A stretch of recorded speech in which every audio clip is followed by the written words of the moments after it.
مشکل وقت میں بیٹے باپ کا ساتھ چھوڑ جاتے ہیں، جبکہ بیٹیاں باپ کا سہارا ہوتی ہیں اور ان کا ساتھ کبھی نہیں چھوڑتی۔ آئیے اسی سے متعلق آپ کو سناتی ہوں ایک واقعہ۔ فجر کی نماز کے بعد مہر بانو اپنے رب کے حضور دعا میں مشغول تھیں۔ یہ ان کا روز کا معمول تھا۔ دروازے پر آہستہ سے دستک دے کر اریبہ اپنی ماں مہر بانو کے پاس آئی۔ والدہ کو چائے کا کپ پکڑاتے ہوئے خود بھی ان کے ساتھ بیٹھ گئی۔ مہر بانو نے اریبہ کے چہرے پر نظر ڈالی اور اس کی پریشانی کو بھانپتے ہوئے پیار سے اس کے سر پر ہاتھ پھیرا۔ اریبہ 17 سال کی ایک سمجھدار اور سادہ طبیعت لڑکی تھی۔ اس نے جس سخت ماحول میں آنکھ کھولی تھی، وہاں ہنسنا تو دور کی بات، عورت کو اپنے حق کے لیے آواز اٹھانا بھی جرم تھا۔ باپ اور بھائیوں کے سخت مزاج کو دیکھتے ہوئے اریبہ ان کے سامنے گم ہی جاتی تھی کہ کہیں باپ کی نظر اس پر نہ پڑ جائے۔ اکلوتی بیٹی ہونے کے باوجود اسے کبھی اپنے باپ کی شفقت نہیں ملی تھی۔ مہر بانو نے پیار سے اریبہ کو دیکھتے ہوئے کہا، آج میں تمہارے ابو سے بات کروں گی کہ وہ تمہیں آگے پڑھنے کی اجازت دے دیں۔ شام میں جابر صاحب گھر میں داخل ہوئے، آتے ساتھ ہی انہوں نے مہر بانو کو آوازیں دینا شروع کر دیں۔ مہر بانو جلدی سے پانی کا گلاس ہاتھوں میں لیے کچن سے باہر آئی۔ جابر صاحب پانی کا گلاس تھامتے ہوئے بولے کہ ارسلان نے ایک بہت بڑی کمپنی کے ساتھ معاہدہ کیا ہے، اس معاہدے سے ان کی کمپنی کو بہت فائدہ ہوگا۔ مہر بانو نے خدا کا شکر ادا کیا اور ڈرتے ڈرتے اپنے شوہر سے بولی، میں آپ سے کچھ کہنا چاہتی ہوں۔ جابر صاحب آج بہت خوش تھے، فوراً ہی سر ہلا کے بولنے کی اجازت دے دی۔ مہر بانو نے آہستہ آواز سے کہا، دیکھیے آپ تو جانتے ہیں کہ اریبہ کا کچھ دنوں پہلے رزلٹ آیا ہے، وہ بہت اچھے نمبروں سے پاس ہوئی ہے اور اگر آپ اجازت دیں تو وہ آگے مزید تعلیم حاصل کرنا چاہتی ہے۔ جابر صاحب خاموشی سے مہر بانو کی طرف دیکھتے رہے، پھر اونچی آواز میں اریبہ کو آوازیں دینے لگے۔ اریبہ ڈرتے ڈرتے کچن سے باہر آئی اور اپنے باپ کے سامنے کھڑی ہو گئی۔ جابر صاحب نے دونوں ماں بیٹی کی طرف دیکھا اور بولے، ٹھیک ہے پڑھ لو، مگر یاد رکھنا باہر پڑھنے نہیں جاؤ گی، جو پڑھنا ہے گھر میں ہی پڑھو، مجھے کسی قسم کی شکایت کا موقع نہیں ملنا چاہیے۔ مہر بانو نے اریبہ کی طرف دیکھا اور ایک دوسرے کی طرف دیکھتے ہوئے مسکرا دی۔ 2 سال کا وقت تو جیسے پر لگا کر اڑ گیا۔ اریبہ نے BA کا امتحان دے دیا تھا، وہ رزلٹ کا انتظار کر رہی تھی۔ ان 2 سال میں اس کے بڑے بھائی ارسلان کی شادی ہو چکی تھی۔ وہ اپنی بیوی بچوں کے ساتھ الگ گھر میں شفٹ ہو گیا تھا۔ چھوٹا بھائی محب باہر چلا گیا تھا اور اب وہیں کا ہو گیا تھا۔ گھر میں صرف وہ اور مہر بانو ہی ہوتی تھی۔ جابر صاحب دن بھر کے رات کو لوٹتے تھے۔ گرمیوں کے دن تھے، اریبہ اور مہر بانو گھر میں اکیلی تھی اور تمام کام ختم کرنے کے بعد آرام کرنے کی غرض سے ابھی بیٹھی ہی تھی کہ یکدم فون کی بیل بجنی شروع ہوئی اور اریبہ نے فون اٹھایا۔ فون سنتے ہی جو خبر اسے ملی، اس نے تو جیسے اس کی جان ہی نکال دی تھی۔ خود کو سنبھالتے ہوئے وہ تقریباً بھاگتی ہوئی اپنی ماں کے پاس گئی اور انہیں بتایا کہ اس کے والد کا ایکسیڈنٹ ہو گیا ہے اور وہ ہسپتال میں زیر علاج ہے۔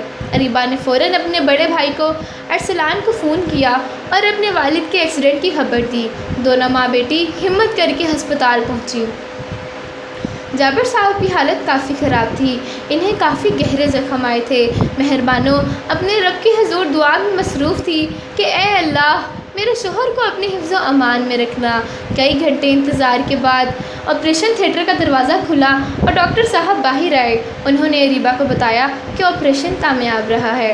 اریبہ جلدی سے اپنی ماں کے پاس گئی اور انہیں خوشخبری سنائی۔ مہر بانو نے خدا کا شکر ادا کیا اور اپنے شوہر کو دیکھنے چل پڑی۔ جابر صاحب کے آپریشن کو ہوئے 2 ہفتے ہو گئے تھے۔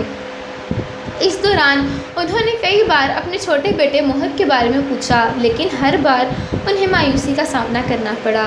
ارسلان بھی بس ایک دن خیریت پوچھنے آیا تھا اور تھوڑی دیر بیٹھ کر چلا گیا تھا۔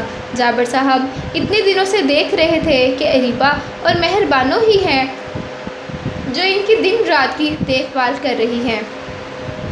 جابر صاحب جیسے ہی گھر آئے، اتنے دنوں بعد گھر کو دیکھ کر ان کی آنکھوں سے آنسو جاری ہو گئے۔ پورا دن ملنے والوں کا تانتا بندہ رہا۔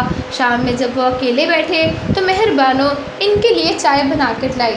چائے کا کپ پکڑتے ہوئے جابر صاحب نے مہربانوں کو دیکھا اور اپنے پاس بیٹھنے کا اشارہ کیا۔ جابر صاحب نے انہیں بتایا کہ ان کے قریبی دوست نے ان کے ساتھ بہت بڑا فراڈ کیا ہے اور اب ان کے پاس کچھ بھی نہیں ہے۔ تمام تفصیلات جان کر مہربانوں بہت پریشان ہو گئی، مگر اپنے شوہر کو یہ کہہ کر تسلی دی کہ اللہ سب بہتر کرے گا۔ جابر صاحب نے فیصلہ کیا کہ وہ اپنے بیٹوں کو اپنی حالت کے بارے میں بتائیں گے۔ انہیں پورا یقین تھا کہ انہیں دونوں بیٹے ان کا مشکل وقت میں ساتھ ضرور دیں گے۔ جابر صاحب نے اپنے چھوٹے بیٹے محب کو فون ملایا اور بیٹے سے شکوہ کیا کہ وہ ان کی حالت جاننے کے باوجود ان کی عیادت کے لیے کیوں نہیں آیا۔ محب نے باپ سے معذرت کی۔ جابر صاحب نے اسے اپنے تمام حالات سے آگاہ کیا اور اس سے کہا کہ وہ پاکستان آ جائے۔ محب نے باپ کو صاف انکار کر دیا اور کہنے لگا کہ وہ یہاں کی پورا سائش زندگی چھوڑ کر وہاں ان کے لیے اپنی زندگی برباد کرنے نہیں آ سکتا۔ جابر صاحب اپنے لاڈلے کا جواب سن کر خاموش ہو گئے اور فون بند کر دیا۔ شام میں جب ارسلان باپ کی خیریت دریافت کرنے آیا تو مہربانوں نے ارسلان کو کہا اب جلدی سے اس گھر میں شفٹ ہو جائیں تاکہ اس کے والد کی پریشانی ختم ہو سکے۔ ارسلان نے ماں کو دیکھتے ہوئے بیزاری سے کہا کہ اب وہ اپنے بچوں کی ذمہ داری اٹھائے یا آپ لوگوں کی۔ مہربانوں بیٹے کی اقتاحت کو دیکھتے ہوئے سمجھ گئی کہ جو پہلے ہی ان لوگوں سے بیزار ہیں وہ بلا خاک ان لوگوں کی ذمہ داری اٹھائے گا۔ اریبہ تمام حالات کو دیکھ رہی تھی۔ اسے اپنے بھائیوں کی بے حسی پر بے تحاشا غصہ آیا، مگر وہ ہر بار کی طرح کچھ کر نہیں پائی تھی۔ پوری رات سوچنے کے بعد اس نے ایک فیصلہ کیا۔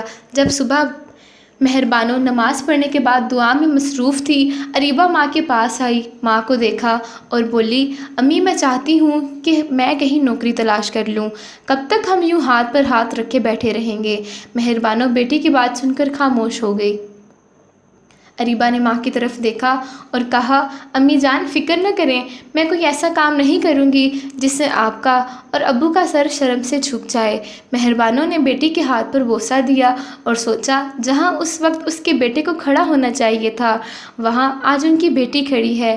ان کے دل سے بیٹی کے لیے دعائیں جاری ہو گئیں۔ اریبہ اپنے باپ کے لیے ناشتہ لے کر کمرے میں گئی تو جابر صاحب کو گہری سوچ میں گم پایا۔ باپ کے کندھے پر ہاتھ رکھا تو جابر صاحب یکدم چونکے اور بیٹی کی طرف دیکھا۔ اریبہ نے باپ کو ناشتہ کروایا۔ جابر صاحب بیٹی کو غور سے دیکھ رہے تھے۔ ناشتہ کروانے کے بعد اریبہ برتن اٹھانے کے بعد جانے لگی تو جابر صاحب نے بیٹی کو پاس بیٹھنے کا اشارہ کیا۔ اریبہ باپ کے پاس بیٹھی۔ جابر صاحب نے بیٹی کو اپنے سینے سے لگایا اور بولے بیٹی مجھے معاف کر لو، میں نے کبھی تمہیں باپ کا پیار نہیں دیا، کبھی تمہارا خیال نہیں رکھا، ہر وقت تم پر بے جا پابندیاں اور سختیاں کی، مگر آج اس وقت مشکل میں جہاں تمہارے بھائیوں کو ہونا چاہیے تھا وہ میرا سہارا بنتے، مگر انہوں نے آج اس وقت اپنی آنکھیں پھیر لی ہیں۔ شاید یہ میرے بے جا پیار اور لاڈ کا ہی نتیجہ ہے، مجھے معاف کر دو میری بیٹی۔ جابر صاحب زاروں کی طرح رو رہے تھے۔ آج انہیں احساس ہوا تھا کہ بیٹیاں اللہ کی رحمت ہوتی ہیں اور ان کا باپ بھی پیار پر اتنا ہی حق ہوتا ہے جتنا کہ بیٹیوں کا۔ اریبہ نے باپ کے آنسو صاف کیے اور انہیں کہا کہ ابو آپ کیوں روتے ہیں؟ آپ تو میرے والد ہیں، آپ نے جو کچھ بھی کیا میری بھلائی کے لیے ہی کیا۔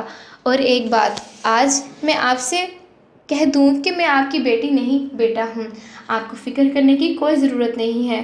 یہ کہہ کر وہ اپنے باپ کے سینے سے لگی اور دروازے میں کھڑی مہربانوں نے مسکراتے ہوئے اللہ کا شکر ادا کیا۔